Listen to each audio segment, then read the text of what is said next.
Por gentileza, abre sua Bíblia comigo no livro de Apocalipse, capítulo de número 3. Capítulo de número 3, quem achou diz glória a Deus. Localiza, por gentileza, o versículo de número 14, que diz assim: ao anjo da igreja de Laodiceia escreve: isso diz o Amém, a testemunha fiel e verdadeira, o princípio da criação. Conheço as tuas obras, que não és frio nem quente. Quem dera fosses frio ou quente. Assim, porque és morno, e não és frio nem quente, eu te vomitarei da minha boca. Dizes: rico sou, estou enriquecido, e de nada tenho falta. Mas não sabes que és um coitado miserável, pobre, cego e nu. Aconselho-te que de mim compres ouro refinado no fogo, para que te enriqueças, e vestes brancas para que te vistas, e não seja manifesta a vergonha da tua nudez, e colírio para ungires os teus olhos, a fim de que veja. Olha para quem está do seu lado, aponta esse dedo de profeta e diz: fugindo, mais forte, fugindo da síndrome de Laodiceia. E você pode se assentar pela bondade do Senhor. Rapidamente, para quem não me conhece, me chamo Mateus Gustavo, tenho 25 anos. Pela graça e misericórdia divina, estamos a fazer 8 anos que ministramos a palavra de Deus.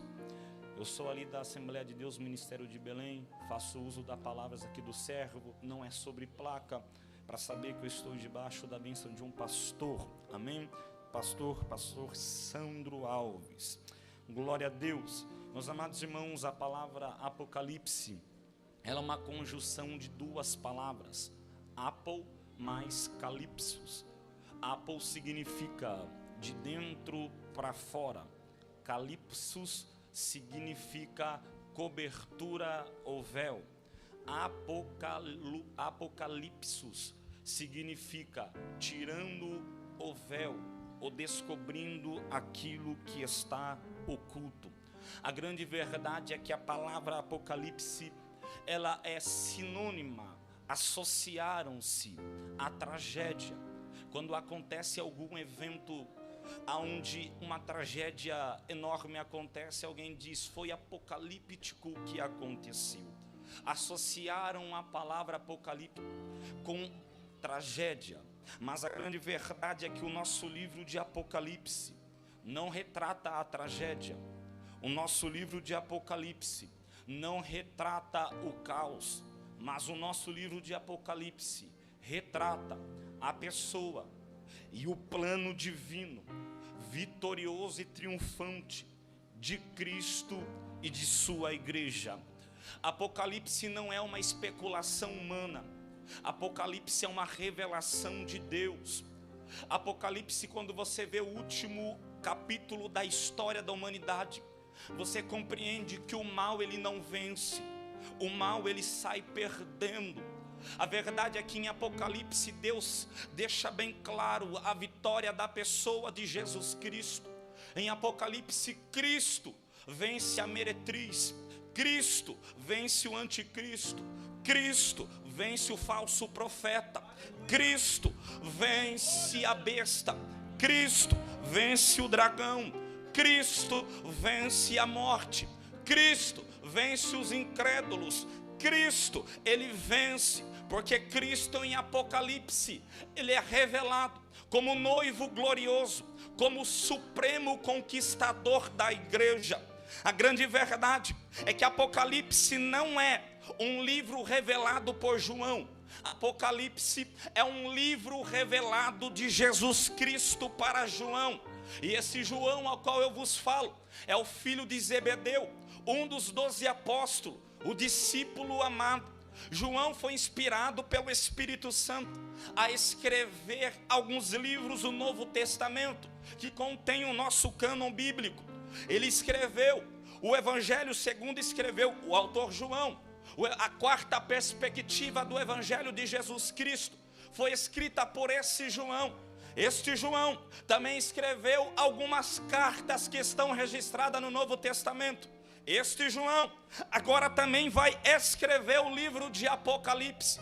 O evangelho que João escreveu tem o objetivo de nos fazer crer a esse evangelho de Jesus. A carta tem o objetivo de nos enfatizar a permanecer nesse evangelho de Jesus Cristo. Agora Apocalipse tem o objetivo de nos tornarmos a ficarmos preparando para a volta desse Jesus, desse evangelho. João vai receber esta revelação na ilha de Patmos. A grande verdade é que para esse cenário acontecer, na época quando Jesus ele ressuscita, ele sobe aos céus, na sua ascensão se assenta à direita do Deus Pai, conforme Marcos escreveu no capítulo 16, verso 19, e o versículo de número 1 do capítulo 22 de Apocalipse. Cristo está à direita do Pai. Quando ele vai à direita do Pai, João fica em Jerusalém e se torna um dos grandes líderes da igreja primitiva ao lado de Pedro. Ele está pregando, anunciando o evangelho, anunciando as boas novas. Só que no ano 70 depois de Cristo, a Roma, ela devasta a cidade de Jerusalém. Agora João sai de Jerusalém, vai para Éfeso, e Éfeso era a capital da Ásia Menor. Éfeso é ali que João fica residido. E João, nos seus últimos anos de vida, ele começa agora a pregar, a falar de Jesus e a ser um dos principais líderes da cidade de Éfeso. Só que, na época, sabemos que o cristianismo era perseguido. Desde a época dos judeus, quando o cristianismo começou a expandir, havia cúpula judaica que tentaram parar o crescimento deste cristianismo, só que não estava conseguindo. Só que nesse cenário há um inimigo, e esse inimigo se chama Império Romano. E o Império Romano é mais cruel que os judeus. Na época de Nero, Nero pegava os cristãos, amarrava no feno e penduravam eles na cidade, ateavam fogo nos cristãos, e eles serviam como tocha viva para iluminar aquela cidade. Nero ia nos anfiteatros, lançava os cristãos, e a peça era: olha os cristãos sendo devorados pelos animais. Quando passa Nero, entra Domiciano, e Domiciano por sua vez rouba as terras dos cristãos, tira todas suas posses. Eles ficam jogados para lutar com as feras selvagens, procurando lugar para morar. Foi nessa época que João estava na cidade de Éfeso, e na cidade de Éfeso, Domiciano pega João e vai lançar João dentro da ilha de Patmos, porque na ilha de Patmos ela servia como uma colônia penal para jogarem os presos que ali eles deixavam para morrer. A ilha de Patmos ficava a 64 quilômetros ao sudoeste de Éfeso. Era geralmente uma entrada, quem entrava não saía, quem entrava era jogado para morrer. E agora João está nessa ilha, sem perspectiva, sem visão nenhuma. Mas foi nessa ilha que o céu se abriu e a revelação chegou para João. A grande verdade, eu já vos falei, que o livro de Apocalipse é a própria revelação de Jesus para a pessoa de João. Mas se tem uma coisa que nós aprendemos no livro de Apocalipse quando nós lemos, é que o próprio Deus se encarregou de mostrar e falar sobre Jesus, porque na verdade quando Jesus ele veio no ministério terreno, semelhança à carne dos homens, semelhança ao pecado, quando ele veio para a terra, ele veio para manifestar ao Pai. É por isso que quando nós olhamos para o ministério de Jesus terreno, que ele veio manifestar o Pai, nós encontramos um Jesus com a sua cabeça toda ensanguentada, suja de sangue por conta de uma coroa de espinho. Nós encontramos um Jesus com os olhos inchados por tamanha agonia. Nós encontramos um Jesus com a língua grudada no céu da boca por tamanha sede. Nós encontramos um Jesus com o rosto desfigurado. Nós encontramos um Jesus com uma lança transpassada. Nós encontramos um Jesus que as suas roupas foram lançadas por sorte para a multidão. Nós encontramos um Jesus com as mãos atadas na cruz do Calvário.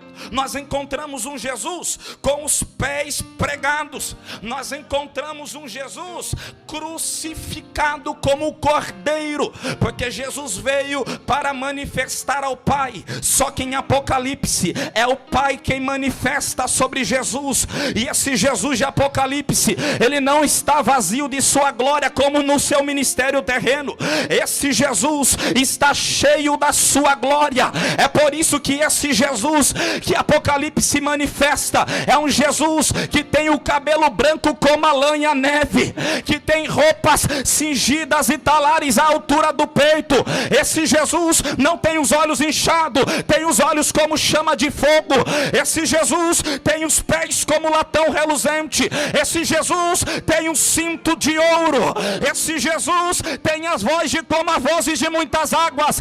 Esse Jesus tem na sua mão direita 7 estrelas. Esse Jesus tem uma espada afiada saindo da sua boca de 2 gumes. Esse Jesus tem o seu rosto que brilha como o sol na sua força. Esse Jesus não é como o cordeiro que se manifestou. Esse Jesus é como o leão da tribo de Judá.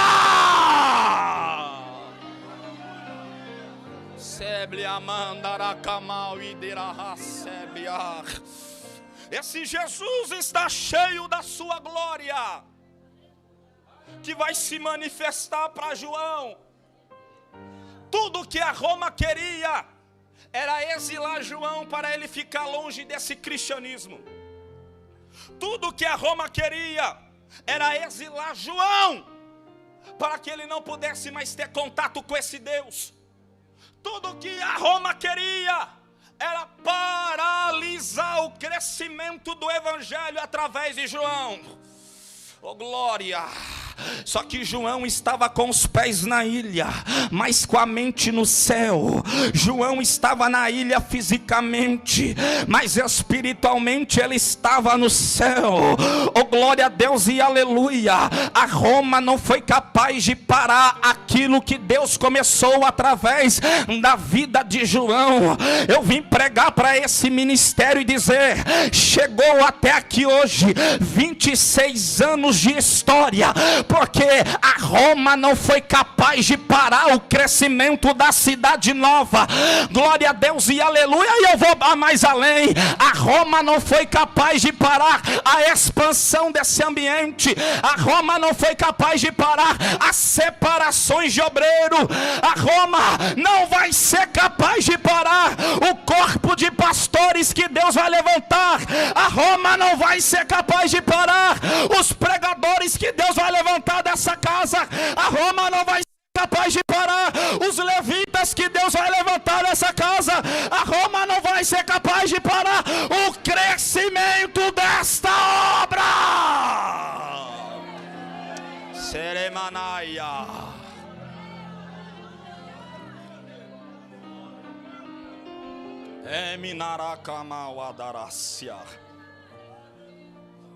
Ele está jogado na ilha de Patmos, como já vos falei, 64 quilômetros ao sudoeste de Éfeso.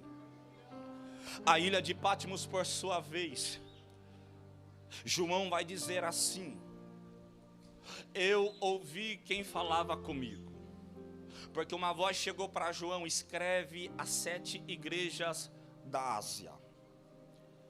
E ele fala que quando ele virou, ele viu 7 candeeiros. No meio dos 7 candeeiros, um que era semelhante ao Filho do Homem. Os 7 candeeiros eram as 7 igrejas da Ásia. O Filho do Homem era quem estava no meio e passeava pelas igrejas, sondando e conhecendo. Quais eram essas 7 igrejas?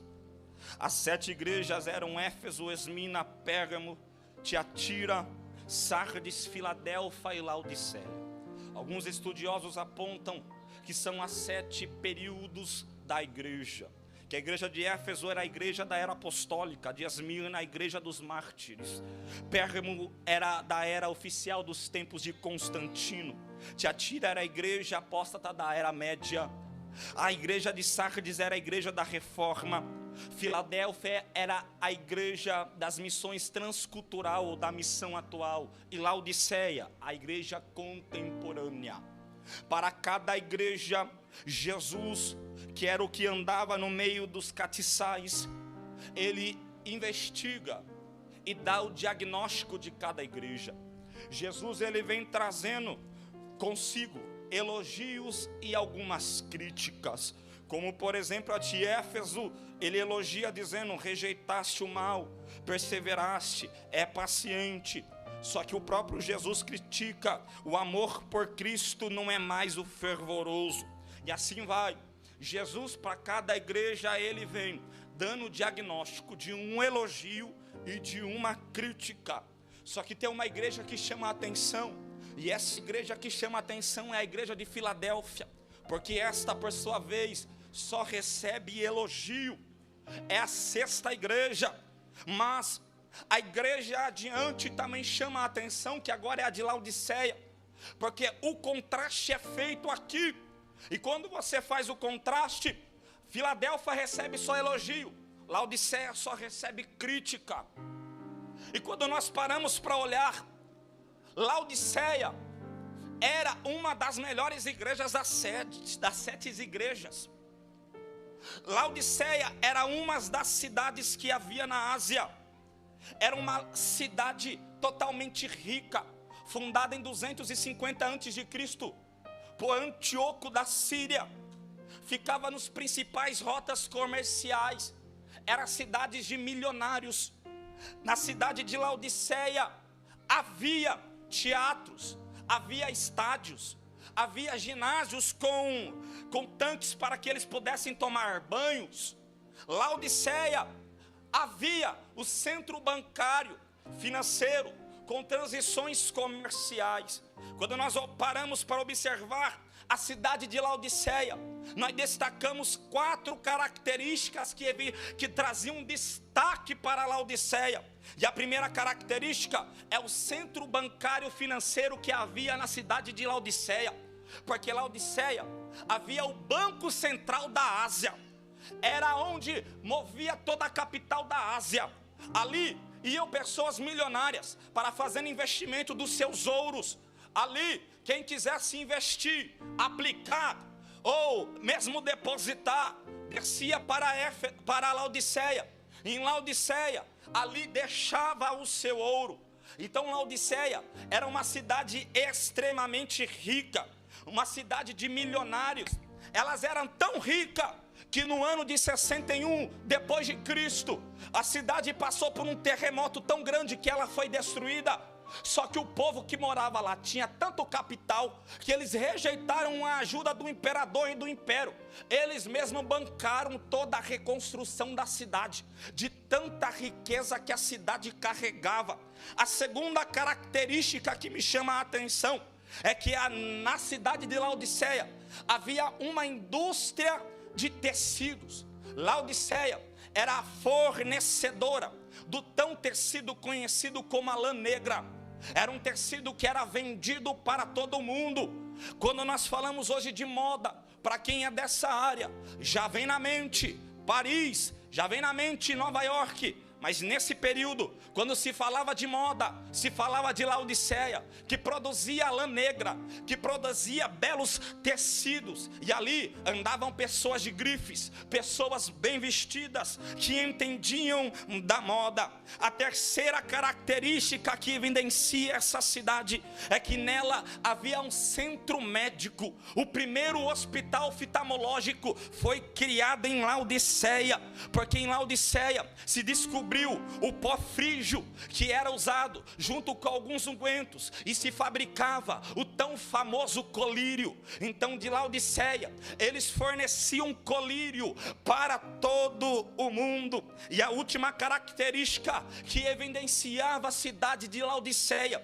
era que ela era um centro das águas térmicas. Laodiceia vivia em uma região que havia 3 cidades: Hierápolis, Laodiceia e Colossos. Só que essas 2 cidades, Hierápolis e Colossos, haviam fontes terminais de águas. Em Hierápolis haviam as fontes terminais de água quente. Em Colossos havia as fontes terminais de água gelada. Essas águas eram usadas como águas terapêuticas, como águas medicinais. Quem havia dores ou passava com alguns problemas ia para Hierápolis, e ali eles se banhavam na água quente, a água terapêutica. Ou para quem não gostasse da água quente, poderiam ir para Colossos, e ali se banhavam na água gelada, e ali saía refrigerado. Só que Laodiceia, curiosamente, era uma cidade que quase predominava seca, não tinha fontes de águas naturais.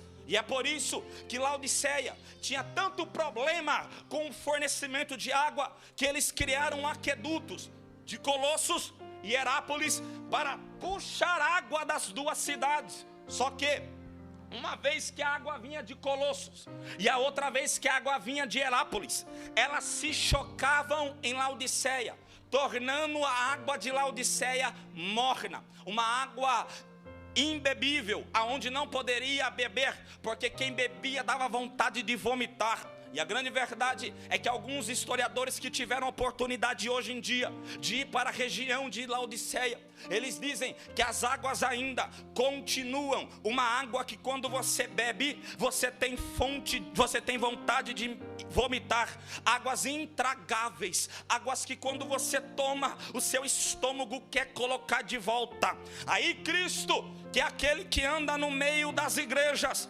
ele vai dar o diagnóstico dessa cidade de Laodiceia. E o diagnóstico que Cristo vai dizer é que a igreja de Laodiceia tinha perdido o seu vigor, tinha perdido os seus valores, tinha perdido as suas vestimentas e tinha perdido a sua visão. A vida religiosa de Laodiceia era uma vida frouxa e uma vida anêmica, era como uma catarata espiritual. Pareciam que eles tinham tomado banho de água morna, um povo totalmente anêmico, sem espiritualidade. Aí Cristo vem discorrendo o diagnóstico da igreja de Laodiceia. E o primeiro diagnóstico é: Jesus identificou a falta de fervor espiritual de Laodiceia, porque na vida cristã há 3 tipos de temperatura na vida de um crente. A primeira é Lucas capítulo de número 24, versículo de número 32, que vai falar de um coração ardente, que no caminho de Emaús 2 camaradas estão andando, Jesus se manifesta e começa a conversar com eles. Quando Jesus está terminando, esses camaradas olham um por outro e diz: porventura, quanto este não falava as palavras da Escritura, o nosso coração não ardia em chamas pelas palavras liberadas. A segunda temperatura da vida de um crente é um coração frio. Mateus capítulo de número 24, versículo de número 12, Jesus diz que nos últimos dias o amor de muito esfriaria. Um coração gelado, um coração sem amor. E a última temperatura está aqui em Laodiceia. Em Laodiceia eles não eram nem quente, eles não eram nem frio, eles eram mornos. A grande verdade é que Jesus e Satanás conhecem muito bem a maré espiritual da igreja. Sabe quando está cheia, sabe quando está alta, mas também sabe quando está baixa, quando está pequena, pequeno. O problema da igreja de Laodiceia não era um problema teológico e nem um problema moral, porque lá em Laodiceia não foi registrado nenhum falso mestre, nenhuma heresia, nenhum pecado de imoralidade, nenhum engano, nenhum herege, nenhum malfeitor, nenhum perseguidor da igreja. O que faltava na igreja de Laodiceia era um fervor espiritual. A grande verdade é que a vida espiritual da igreja de Laodiceia era morna, era indiferente, era apática, era indefinível, era nauseante. Era uma igreja totalmente acomodada, preguiçosa, com o secularismo, com o tempo em que eles estavam vivendo. O problema da igreja não era heresia, era a apatia que eles tinham, a falta de vontade de buscar, a falta de vontade de ter um coração quente. Aí, o que parecemos mais hoje, em uma linha tênue, com a sua tangente, apontamos para a igreja de Laodiceia. Por quê? Porque a igreja de Laodiceia era a melhor igreja da época, tinha a melhor posição governamental, tinha dinheiro, eles tinham dinheiros para aplicar eventos, dinheiro para fazer as obras de caridade. A igreja de Laodiceia tinha voz na sociedade, os membros participavam das altas rodas dentro do seu país. Mas a grande verdade é que o fogo espiritual, ele estava passando em perigo. Qual perigo? O perigo de morrer, o perigo de se esfriar. Nós estamos passando nessa linha, e o nosso fogo espiritual íntimo corre o mesmo perigo, o perigo de se enfraquecer, o perigo de morrer. Mas eu dou graça, porque eu entendo que o braseiro da igreja, ela precisa ser cutucada, ela precisa ser alimentada, ela precisa ser soprada, até incendiar até os galhos mais secos que estão na casa. A grande verdade é que muitos fogem do fervor espiritual, porque eles têm medo do fanatismo. Mas fervor espiritual não é fanatismo. Fanatismo é um fervor irracional, aonde o coração e a mente entram em choque. O coração fervoroso se choca com a mente irracional fria, tornando uma pessoa morna. Mas Jonathan Edwards, ele dá o segredo para nós, e ele diz: o segredo para ser fervoroso é ter luz na mente e fogo no coração. É ter luz na mente e fogo no coração. Como é que eu tenho luz na mente e fogo no coração? Salmo de número 119, versículo 105: a palavra é luz. Salmo de número 29, versículo de número 7 vai dizer: a palavra despede labaredas de fogo.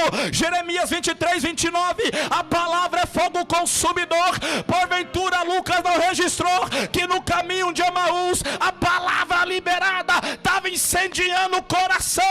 O segredo para ser avivado é colocar a palavra na mente e fogo no coração. Manará, será que você pode levantar sua mão por 30 segundos? Síndrome de Laodiceia, aqui não. Aqui é uma geração, aqui é uma igreja que tem luz da palavra na mente e tem fogo da palavra no coração. Tem luz da palavra na mente e fogo da palavra no coração. Cadê você, fervoroso, nessa casa, para jogar a tua mão pro alto e liberar o melhor?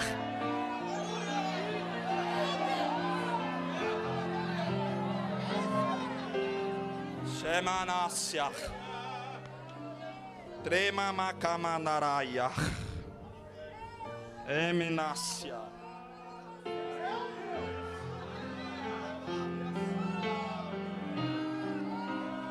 Tiplataramanaia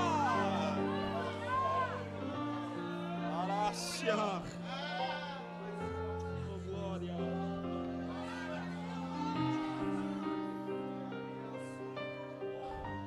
O segundo diagnóstico é que Jesus identificou que o crente morno é pior que o crente frio. Apocalipse 3,15, quando nós lemos, ele diz: quem dera se fosse frio ou quente. Aqui o contraste aqui das águas que vinham terminais para a cidade de Laodiceia, porque lá em Herápolis você se esquentava com a água, Em Colossos você se refrigerava com a água. Jesus está dizendo para mim: vocês não têm a capacidade espiritual de oferecer cura para quem te aproxima, ou refrigerar a alma de um doente para quem chega perto. Aí Jesus diz: era melhor ser frio ou quente.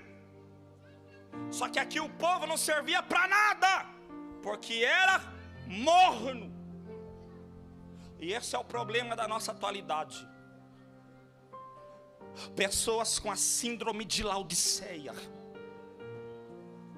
que pode se aproximar o pior dos doentes, não tem uma palavra para liberar. Se aproxima, mas não tem uma palavra de refrigério para a alma de quem precisa. Mas síndrome de Laodiceia aqui não. Síndrome de Laodiceia aqui não. Aqui eu estou diante de um povo que tem água para oferecer. Amanaracébia. Eu estou diante de um povo que tem água para oferecer para o cansado, água para oferecer para o doente, água para oferecer para o necessitado. João 7, Jesus se coloca de pé e diz: eu sou a fonte de água viva. Quem beber dessa água nunca mais voltará a ter sede. O versículo seguinte diz que Jesus estava falando do Espírito Santo que seria derramado, e ele diz: quem crer nessas palavras, rios de água viva fluirão do teu interior. Ele estava falando do Espírito, que em Atos dos Apóstolos a torneira foi aberta e a água foi jorrando sobre a igreja. O problema é que tem gente que não tem água para oferecer, porque não tem mais relacionamento com o Espírito, não carrega mais o Espírito, não tem uma vida com o Espírito. Mas eu vim pregar para alguém nessa igreja: síndrome de Laodiceia aqui não. Eu estou diante de um povo que tem água para oferecer. Deixa eu ver quem tem água.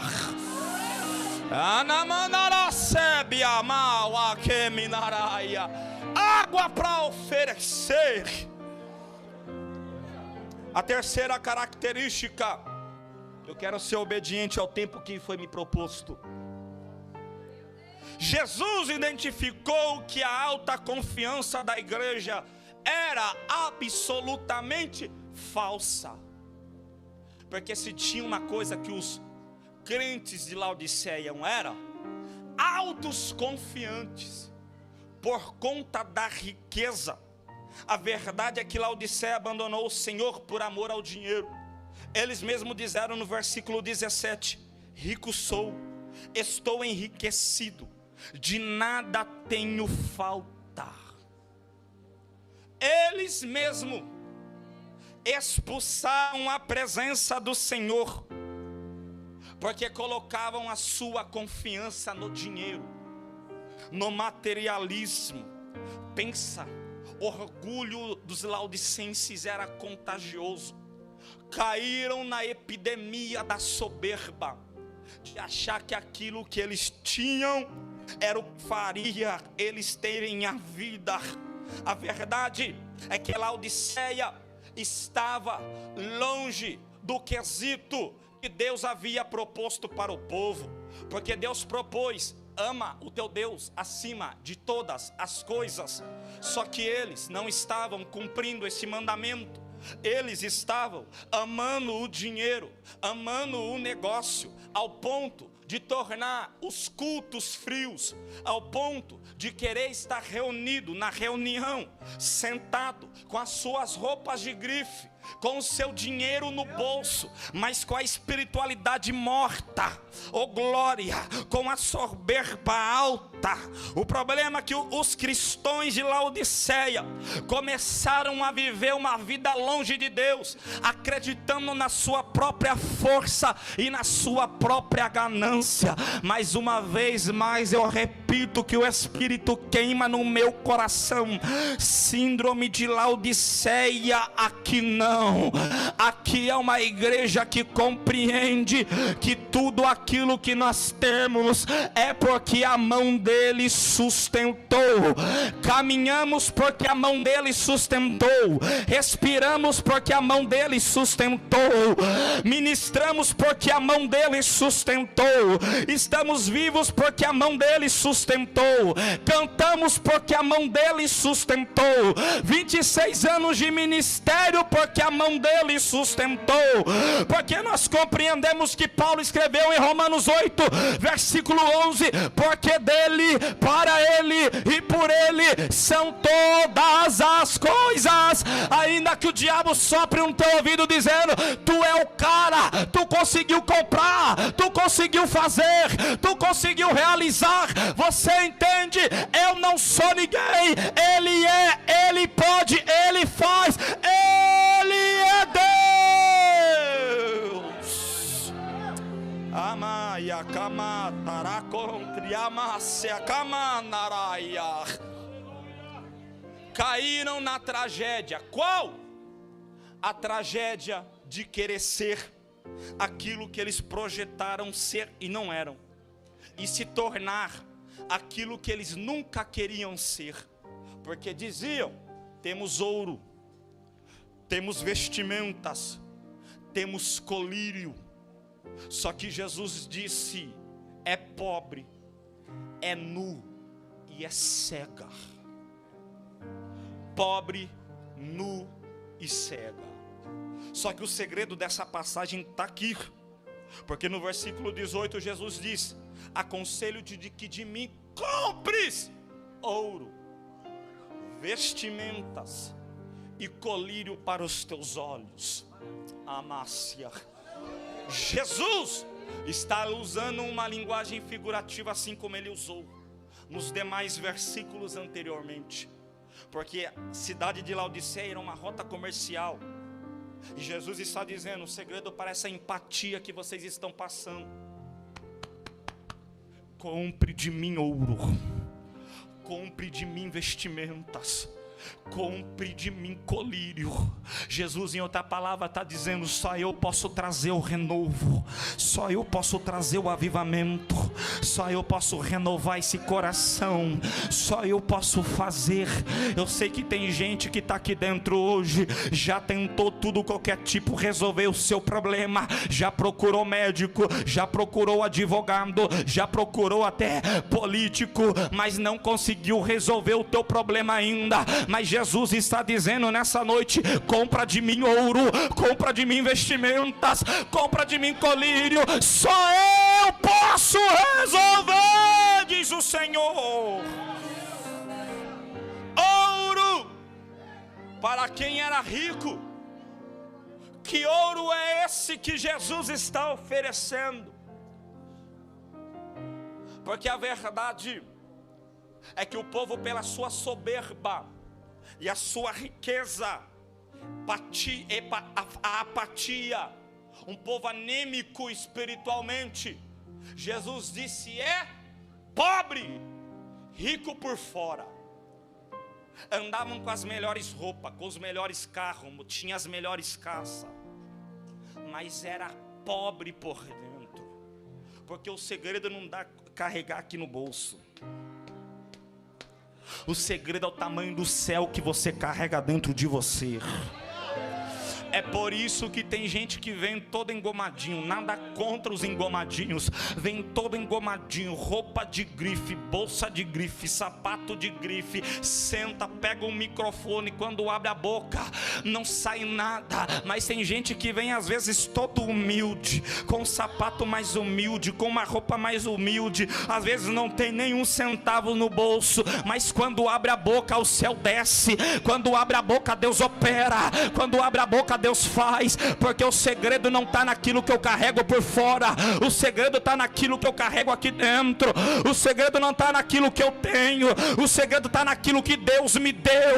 Oh, glória a Deus e aleluia. Eu estou pregando para alguém talvez que está vivendo no cenário do anonimato e está dizendo: que horas que vai chegar a minha vez? Nunca vai chegar a minha vez, sempre alguém maior que eu vai. Mas Jesus está dizendo: fica tranquilo, porque o mesmo Deus que escolheu Davi, que estava esquecido no pasto, está aqui hoje nessa noite com os olhos de fogo e dizendo: eu te vi.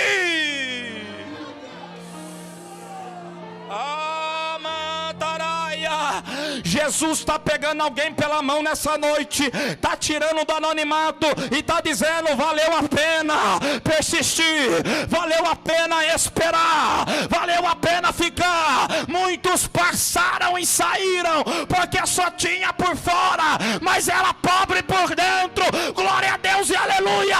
Tu permaneceu.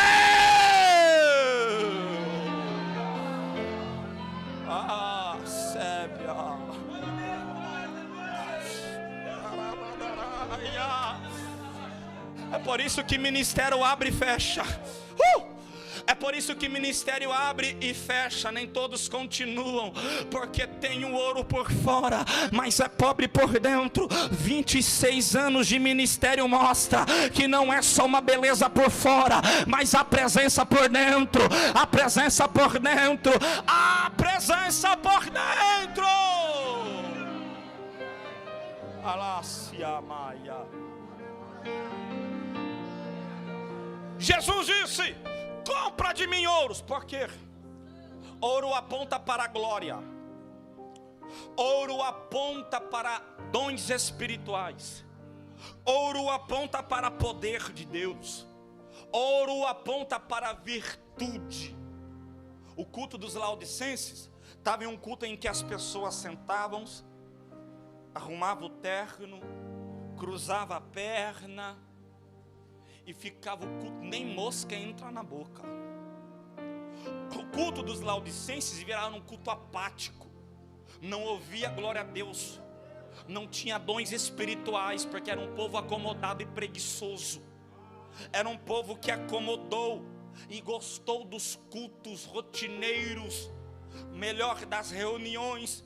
Gostava de ir para o templo, mas não para o culto, porque há uma diferença de você vir para a igreja e você vir para o culto. Eles gostavam de ser participantes, serem participantes de uma reunião, mas o culto estava gelado, não tinha fervor, não tinha dons, não tinha poder, não tinha glória.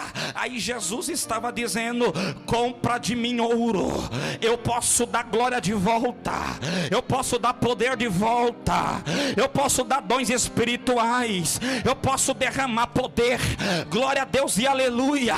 Eu sinto uma autoridade do céu para profetizar e ministrar nesse ambiente. Levante as duas mãos para o alto, porque a visão que eu tive hoje à tarde se cumpre nesse momento. Há uma nuvem de glória repousando sobre essa casa, e Jesus está dizendo nessa noite: vai cair chuva de ouro nessa casa, vai ter dons espirituais sendo derramados. Eminaracébia, contre-me mal, acamanarabadere, contre-me mater canaraiácia. Ao anjo dessa igreja passeando com uma bandeja na mão. Nessa bandeja está algumas barras de ouro, e uma barra está escrito língua estranha, outra barra está escrito cura, outra barra está escrito discernimento, outra barra está escrito revelação, outra barra está escrito dons da palavra. O céu está dizendo: enquanto tu pede, eu dou o dom. Enquanto tu pede, eu derramo o dom. Enquanto tu pede, eu derramo o dom. Receba o dom de Deus agora.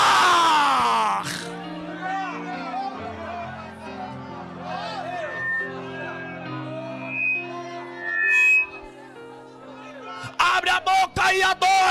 O céu está aberto sobre esse ambiente, e Jesus está dizendo: eu estou derramando o dom de língua estranha para quem não é batizado com o Espírito Santo. Eu estou derramando o dom de variações de língua. Eu estou derramando o dom da palavra, dom do discernimento, dom minha visão. Recebe agora. Shemácia, Deramamanaraia, que contra Comamácia Mandaramanaia, Deramate contra Quimaia. A síndrome de Laodiceia aqui não é uma igreja apática, aqui não é uma igreja pobre espiritualmente, aqui é uma igreja que tem dons espirituais, aqui é uma igreja que tem poder, aqui é uma igreja que tem glória. A nuvem está pairando nesse ambiente, há uma glória nessa casa. Recebe essa glória, seja renovado, seja batizado, seja cheio agora.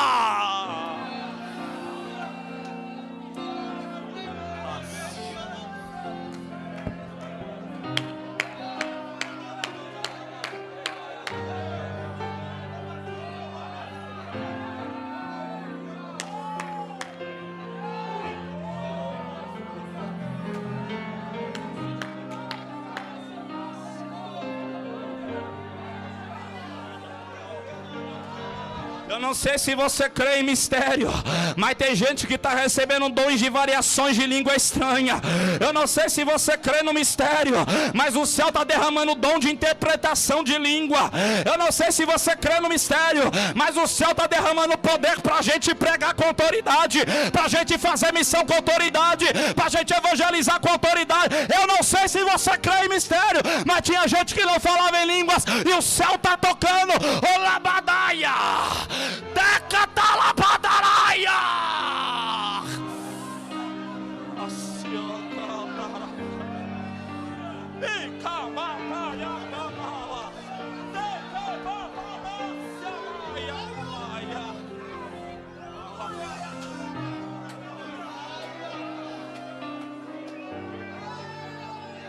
Ainda que o inferno usou alguém para dizer, é uma igreja fria, é uma igreja apática, é uma igreja que não tem poder, o céu está dizendo, tem poder, tem dom, tem ouro, tem riqueza, tem glória, tem poder na casa.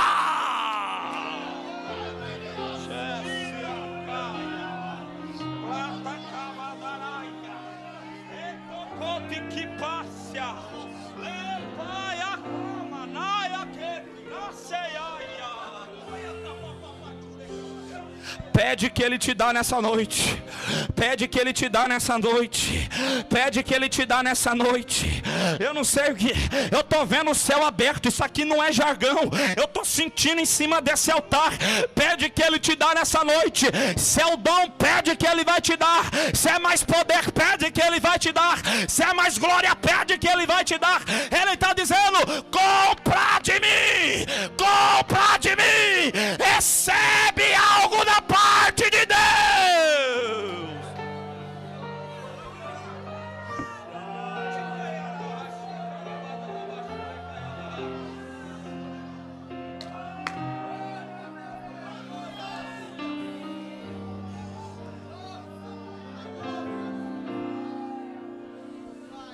Pega na mão de quem está do seu lado, de olho fechado. Eu vou fazer o que Deus está mandando. Allah se contra mal. Pega na mão do seu, quem está do seu lado. Você desceu uma graça aqui. Ananamanaraia. Tecana. Alamanta. Toconte amadaraia. O Jesus está soprando no meu ouvido e está dizendo, pode liberar. Porque estavam querendo caluniar essa igreja.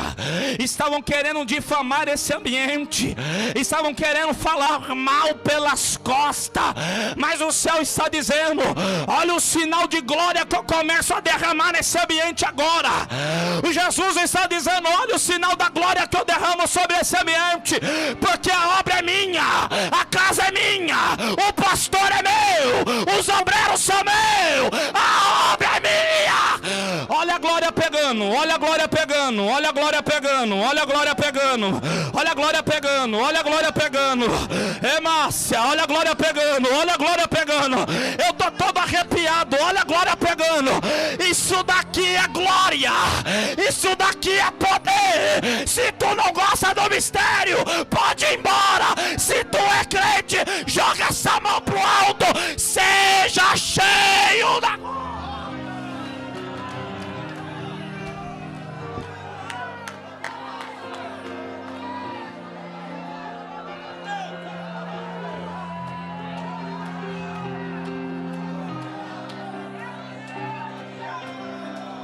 Vai ficar com a síndrome de Laodiceia ou vai vir para o manto?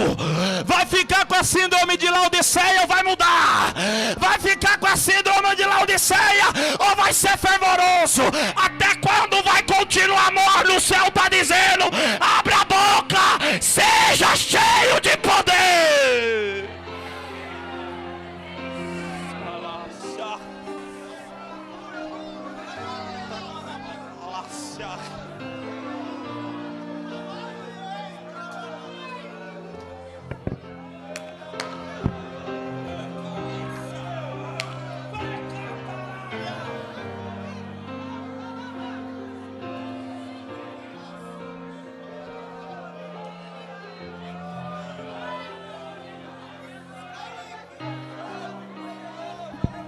Quero pregar, mas Jesus está dizendo: deixa minha noiva adorar.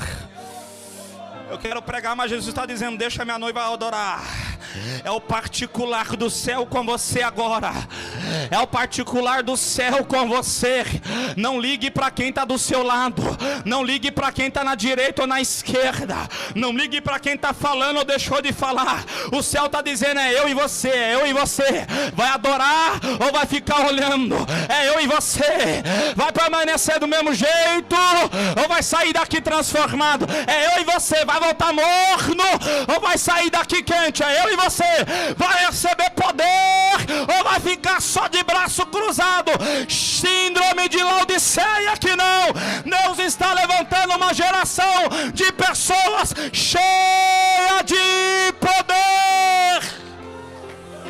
Eis que surge um povo forte, revestido de poder, que não teme nem a morte, quem a ele pertencer, e será sublime certo, pois com Cristo ao céu vai.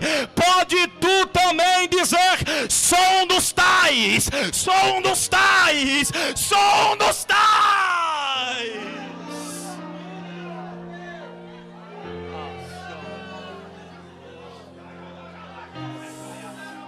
E aí, enquanto você continua glorificando, eu termino de ministrar por causa do meu horário. Jesus disse: vocês têm o melhores descido, compra de minhas vestes.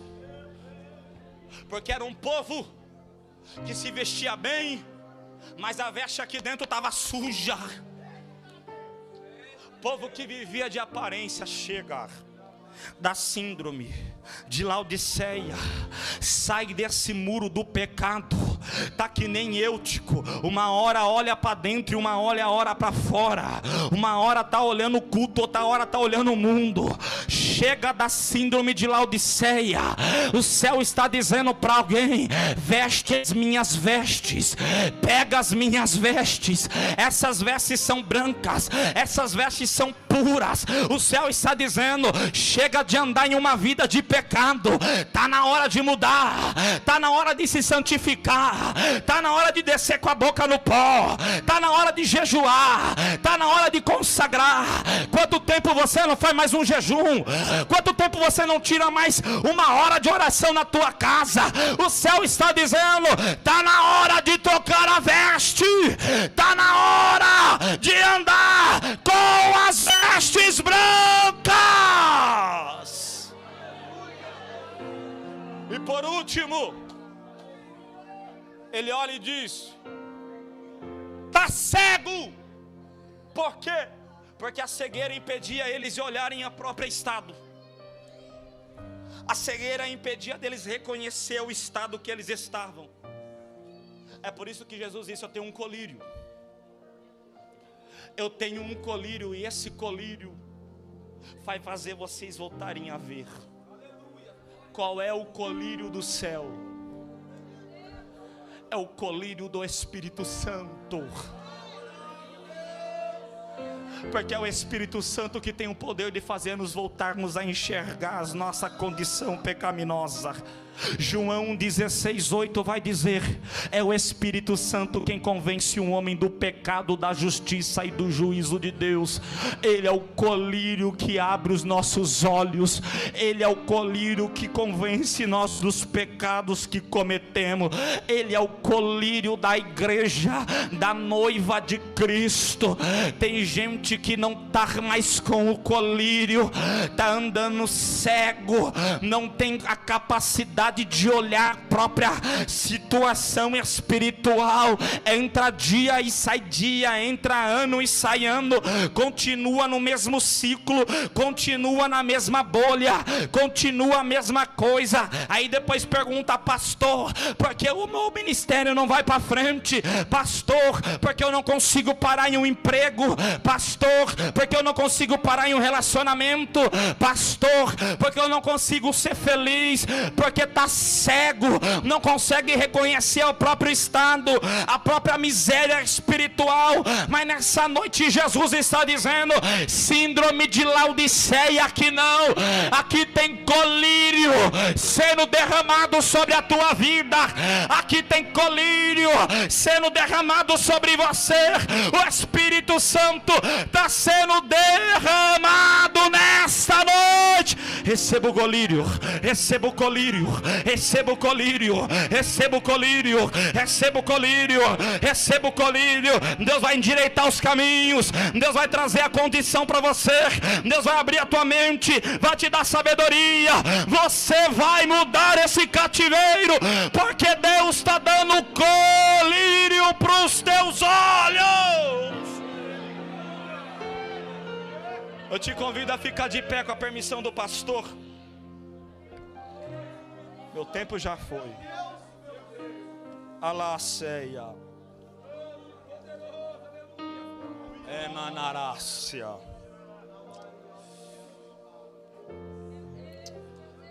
Jesus disse assim: eis que estou à porta e bato. Quem abrir, eu entrarei e cearei. Como é que eu abro a porta no meu coração?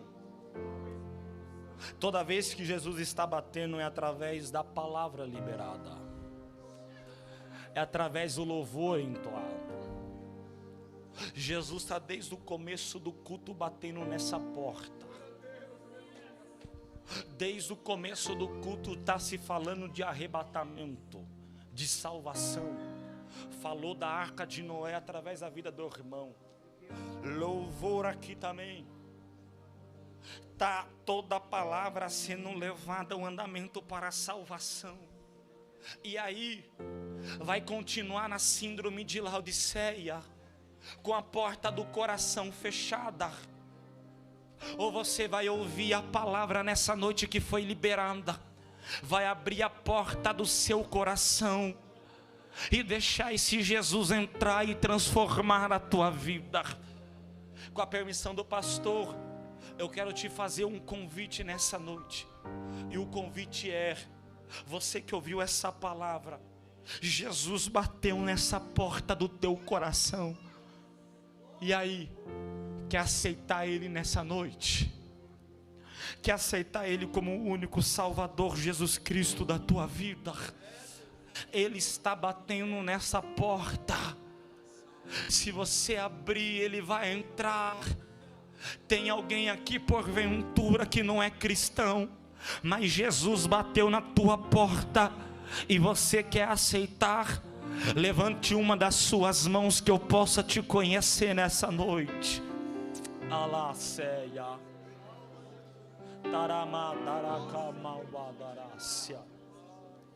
O segundo convite que eu faço é para você que está afastado. Já ouviu essa palavra e entendeu? Em algum momento eu me tornei morno, e é por isso que eu me afastei.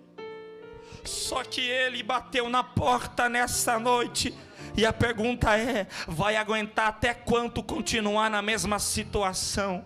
Eu te faço o convite nessa noite, você que quer voltar a queimar por Ele, voltar aos braços do Pai, eu faço esse convite para você também. Saia do seu lugar, vem aqui na frente, nós vamos orar por você. Tem alguém nessa casa? Se não, amém. Eu não posso acelerar muito insistir muito por conta do meu horário. Agora eu convido você a fechar os teus olhos.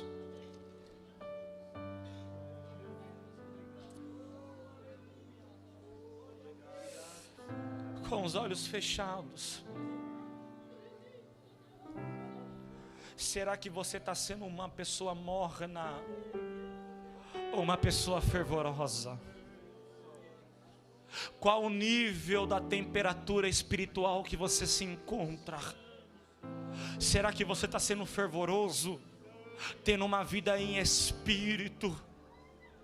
Como eu sei que eu não me esfriei. Quando você chega na tua casa e o que queima no teu coração não é a vontade de deitar e assistir, mas é querer tirar um tempo a sós com Deus, é querer ler a palavra. Como é que eu sei que eu não me esfriei? Quando eu estou andando pela rua, eu estou sentindo a presença dEle, eu vou falando em línguas. Como é que eu sei que eu não esfriei? Se você conseguir fazer uma retrospectiva da sua vida, e você conseguir dizer para você mesmo: hoje eu sou melhor do que eu era antes. Mas agora, se você olhar e falar: não, eu orava mais, eu buscava mais, eu jejuava mais, eu era melhor antes, é porque em algum momento da caminhada da tua história, você parou de ser quente, ou se esfriou, ou se tornou morto. Mas eu tenho uma notícia da boas novas para você hoje. Esse Jesus está presente nessa casa, e Ele está dizendo: compre de mim ouro, compre de mim vestimenta, compre de mim colírio. Jesus está dizendo: eu sou o Deus que vou te renovar nessa noite. Então eu te convido a orar comigo nessa noite.